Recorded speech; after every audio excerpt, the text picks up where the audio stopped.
एक बहुत दिलचस्प कहानी सुनाता हूं, ध्यान से सुनिएगा। एक बार एक पक्षी ठंडी जगह से उड़ रहा था, लेकिन ठंड इतनी ज्यादा थी कि वो ठंड के मारे जम गया और सीधे जमीन पर जाके गिर गया। पास से एक गाय जा रही थी, जिसने पक्षी को तड़पते देखा तो उसने पक्षी के ऊपर गोबर कर दिया।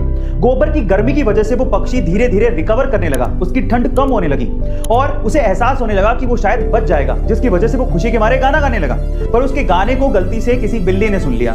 बिल्ली ने देखा कि आवाज कहां से आ रही है, तब उसे समझ में आया कि गोबर में एक पक्षी है जो गा रहा है। तो उसने गोबर से पक्षी को बाहर निकाला और खा गया। अब इस स्टोरी का मोरल क्या है, ध्यान से सुनिएगा। पहला, जरूरी नहीं है कि जो आप पे गोबर करे या आपको कष्ट दे वो आपका दुश्मन है।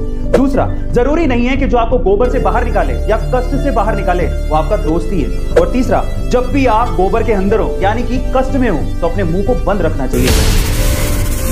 बचपन से म्यूजिक में इंटरेस्ट की वजह से शास्त्रीय संगीत की तालीम उसे तब से ही दी गई। 18 की उम्र में उसने फेम गुरुकुल नामक एक म्यूजिक कंपटीशन में पार्टिसिपेट किया, लेकिन इतनी मेहनत के बावजूद भी वो छठे स्थान पर ही रह गया।